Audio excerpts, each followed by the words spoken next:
స్థానిక ఎన్నికలకు సంబంధించి అన్ని ఏర్పాట్లు చేశామంటున్నారు. ఇప్పటికే మూడో విడత నామినేషన్ల ప్రక్రియ ముగిసింది. మనతో పాటు జిల్లా కలెక్టర్ కుమార్ దీపక్ ఉన్నారు, మంచిర్యాల జిల్లా కలెక్టర్. మాట ఎట్లా చూడొచ్చు?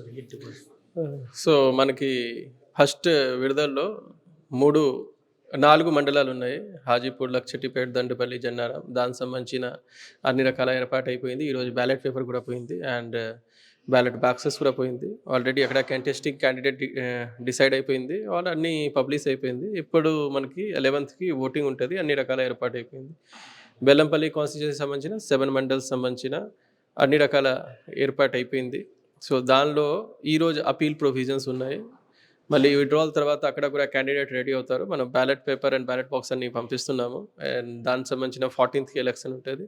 మరి లాస్ట్ ఫేజ్కి చెన్నూరుకి ఈరోజు లాస్ట్ డేట్ ఆఫ్ నామినేషన్ ఉన్నాయి. నామినేషన్ ఇప్పుడు కూడా ఐ థింక్ నడుస్తున్నాయి. మేబీ 19 వరకు పూర్తి అవుతుంది. అండ్ 5 మండల్స్ సంబంధించిన 17th ఎలక్షన్ అవుతుంది. అన్ని రకాల అన్ని సంబంధించిన అన్ని ఏర్పాటు అయిపోయింది. ఎవరైనా కంటెస్టింగ్ క్యాండిడేట్ ఉన్నారో వాళ్ళు model code of conduct follow up చేసేసి దానికి సంబంధించిన దానికి క్యాన్వాసింగ్ చేయాల్సింది. మన దగ్గర టీమ్స్ కూడా ఏర్పాటైంది. వాళ్ళు ఎక్స్పెండిచర్స్ కూడా దానికి చూస్తున్నారు. ఏవైనా ఎక్స్పెండిచర్ దాటితే డిస్క్వాలిఫై అవుతారు కాబట్టి అన్నారు రూల్స్ పరంగా లిమిట్ పరంగా నువ్వు చేయాల్సింది. ఎట్లున్నాయి సార్ సమస్యాత్మక పోలింగ్ కేంద్రాలు ఐడెంటిఫై చేశారా? చేస్తే ఎటువంటి జాగ్రత్త? సో దానికి రాష్ట్ర ఎన్నికల సంఘాలు ఇచ్చిన ఇన్స్ట్రక్షన్స్ పరంగా ఈ దానిలో సెన్సిటివ్ ఉంటుంది, హైపర్ సెన్సిటివ్, క్రిటికల్ ఉంటుంది. సో దానిలో దాదాపు 40 మంది మైక్రో అబ్జర్వర్ పెడుతున్నాము. 72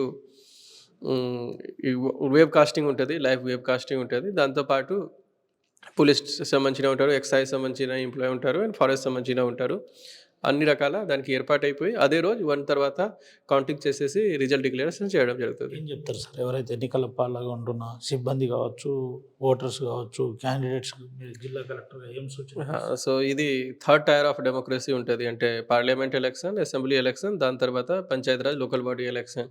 ఈ ఎలక్షన్స్ కూడా 3rd టైర్ ఆఫ్ డెమోక్రసీకి ఎలక్ట్ చేయడానికి ఉంది. అండ్ ఈ 3rd టైర్ ఆఫ్ డెమోక్రసీ అంటే ఎలాంటిగా వాళ్ళకి ఇచ్చిన రైట్స్ మీద, వాళ్ళకి ఇచ్చిన పవర్ మీద పార్లమెంట్ అండ్ స్టేట్ లెజిస్లేచర్ నుంచి ఏం తక్కువగా లేవు. కాబట్టి అందరూ దానిలో ఓటు వేయాల్సింది, 100% పార్టిసిపేషన్ ఉండాల్సింది. సిబ్బంది కూడా చాలామంది ఎగ్జామ్షన్స్కి వస్తున్నారు. 5 సంవత్సరం ఒకసారి ఎలక్షన్ డ్యూటీ సంబంధించిన వస్తున్నాయి. ఖచ్చితంగా అందరూ ఎలక్షన్ డ్యూటీ చేయాల్సింది. కంటెస్టింగ్ క్యాండిడేట్ కూడా మోడల్ కోడ్ ఆఫ్ కండక్ట్ అంటే కాస్ట్, రిలీజియన్ అట్లా అపీల్ చేయకుండా, మాల్ ప్రాక్టీసెస్ చేయకుండా కరెక్ట్గా పోటీ పడాలి. అండ్ దాని నుంచి డెమోక్రసీ స్ట్రెంథెన్ అవుతుంది. అండ్ మీడియా మిత్రులు కూడా దాని గురించి కరెక్ట్గా అవగాహన పెంచాలి. సో దట్ మనకి ఒక హెల్తీగా లోకల్ బాడీ ఏర్పాటు చేయగలుగుతాం. ఇది పరిస్థితి. అందరూ కూడా సహకరించాలి. చట్టాల పరంగా ప్రధానంగా అందరికీ తెలిసి ఉండాలని చెబుతున్న పరిస్థితి.